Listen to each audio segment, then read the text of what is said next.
O alas 3. Pero kung may ibang masakyan. Yan. Chat. So, yan guys, nag-aano po sila. Nag-harvest sila ng ng lansones. Ganito po sila mag-harvest. Ayan, simple lang. May tali yan, may tali, pati balde. Ayan.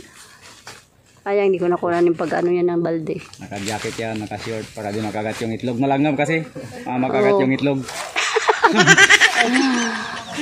Grabe, ang dami. Ayan po. Yung kadapitas po nila dito, binabayaran po yan ng may-ari ng 10 pesos per kilo.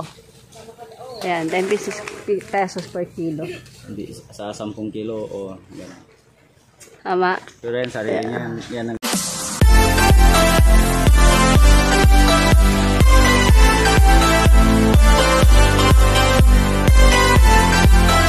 Yan sa tumihaya eh. Gano'n. Oo. Dalaga din yan. Yan, te. Sige, dagdag mo, te. 3 para I love you. Ang daming pa nga. Ang daming langgam. Ayan. Ikaw doy nasanay na lang din sa mababa lang. Yan, te. Ha? Pwede Sanay ka mamulot. na rin sa langgam? Punot na lang, Hindi te. ka na rin nag-iinda? Ako makuya nga akit. Ay! Ikoy, akyat ka na ko. Ay, nakakapulot pa ako. Ang dami, oh. Masarap ng kanilang ano na nga ito? Lansones. Banggitin mo dapat yung pa. Mga labs ko, Maricoy and Parikoy, andito tayo sa Ipilan. Ayan, dito tayo sa farm ni Uncle Domanda. Ayan, dito tayo sa kanyang farm ng lansones. Ayan po. Ayan, napakahitik sa bunga ng kanilang farm. Ang kanilang lansones. Ayan po. Ayun, oh, nag-ano si kuya, oh. Namimitas. Hello. Pag umulan, nag-i-stop pitas ka na. Ayan. Andito po tayo para mamili. Ayan. Sinamahan ko lang kaibigan ko. Hindi ako mamimili ko ng kaibigan ko. Ayan siya. Sinamahan ko lang siya. Ayan. Yung kay Balmonte, alam mo na. Talagang napakaano po mamitas ng lansones. Napakasaya sa pakiramdam. Ang dami po kasi niya. Nasa 600 na puno dito sa Ipilan. Yung halimbawa, ganito, isang harvestin nila, ketilaw. Ito, nanguha na si Uncle, lumandap ng mga na-harvest na lansones. Ayan. Apa, Uncle? Kumain na ba ako, Uncle?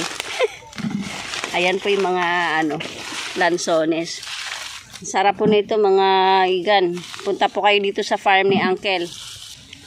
Ayan guys, punta kayo dito sa Umanda Farm sa Ipilan. Ayan, makakabili kayo ng bulto-bultong lansones. Ayan. Dumanda Farm.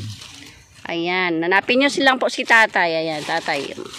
Ayan, hanapin nyo lang po si Tatay Sabturani. Ayan, para kayo ay ma-assist niya sa pamimili ng kanyang lansones. Ayan, nasa 600 kapuno. Yan, mga lalabs ko. Mga Maricoy and Parikoy. Mga hitik sa bunga yung kanyang mga lansones dito. Guys, yung mga naani ni Uncle. Ayan.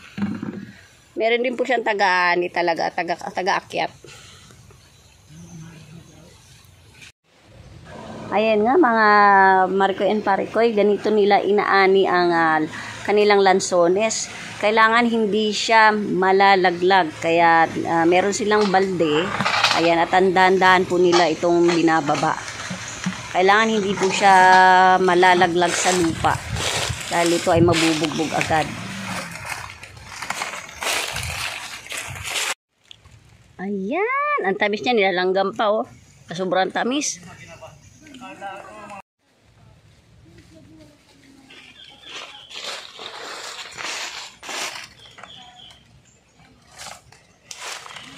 Talagang nilalanggam pala siya, Uncle, no? Oo, pag hindi walang langgam, hindi matamis.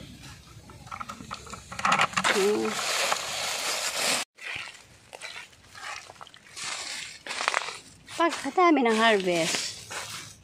Ayan na po ang na-harvest ni Uncle, oh. Pagkadami na. Bata lang yan dumali. Mamaya makoy Wala pa isang oras. Kailan bang Wala pa ito isang oras. Bata lang nag-harvest nito. yan makoy? Bukas? O pag-uwi pa natin? Pag-uwi pa natin.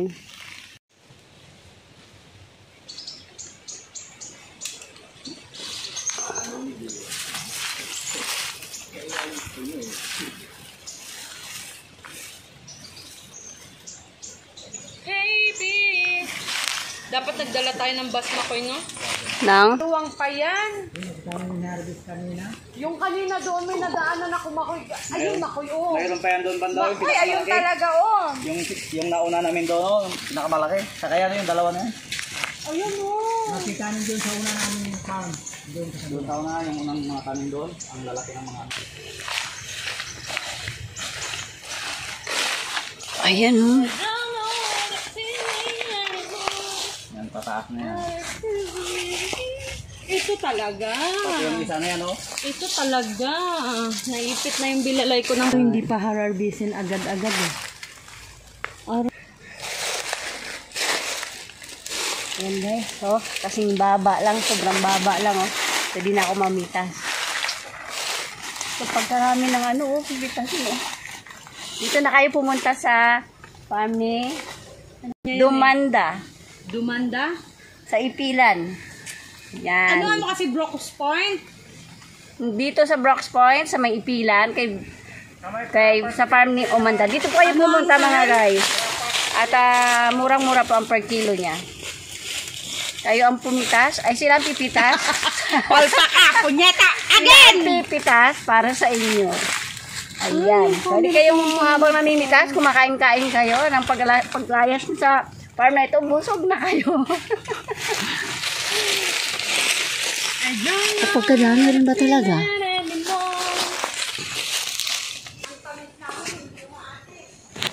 Wala na ganda ito makoy aslong.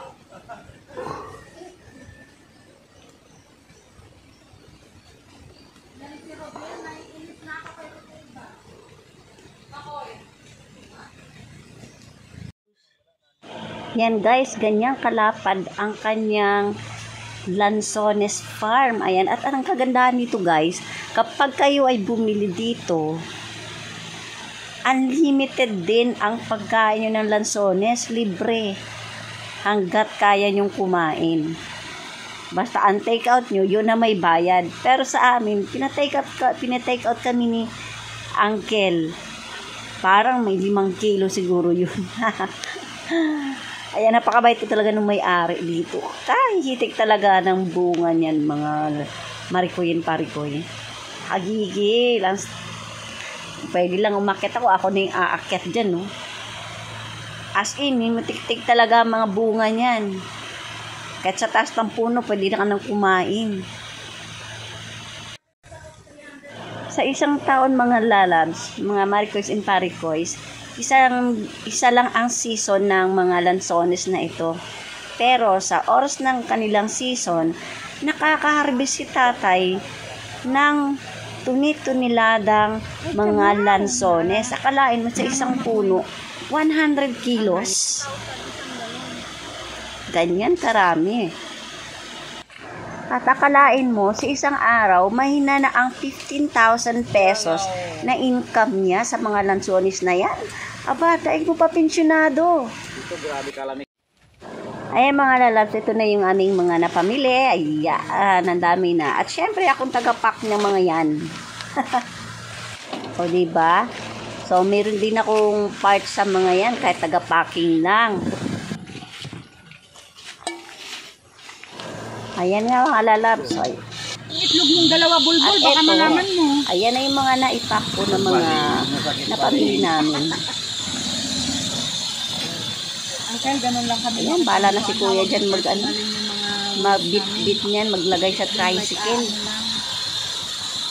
Papadublan na lang namin yung pagkakatali kasi para sigurado.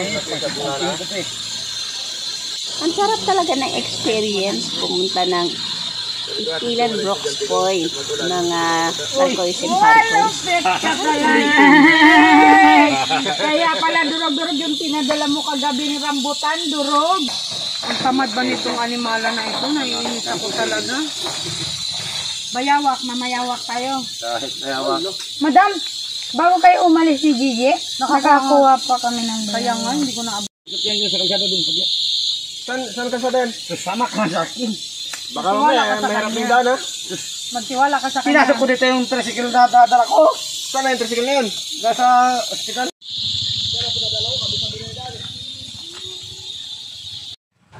At ito nga, kinabukasan, andito na naman kami sa farm ng mga rambutan. Ayan, namumula ang mga bunga. Wow, grabe na pamangha ako. At syempre, dito kami tumuloy sa isang payak na lugar. Ay. Isang payak na lugar, tahimik at napaka-relax. Probinsya. Ayan, dito po kami tumuloy. Ayan, sa ating nitibong kaibigan. Ayan, may makikita tayong ilog, nyugan, may baboy. At syempre, welcoming na may-ari ng bahay. At ito nga, namimitas na sila ng mga rambutan.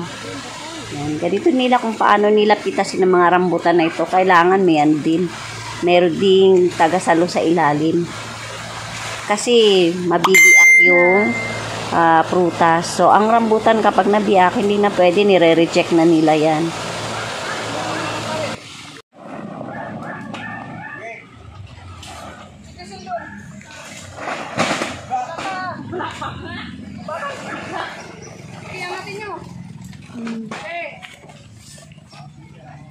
Ito lang. Sana yun. Vlogger yan siya, vlogger. Uy! Bakit tinalak mo sa likod ko? Ano lang sa likod mo? Nahirapan ako yung kamay ko kasi masyadong makabakbig. Ay, dapat doon pala urong panahon. Dito kami. Sawit ha? Sawit ba? Saan? Sa gitna. Yan? Tapos magtalis na rin. Minsan magtalon. Pag nakatalon na siya dito. Over! Katratin mo.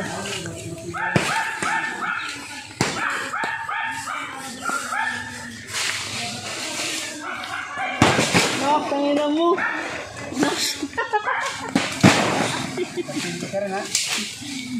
Yan!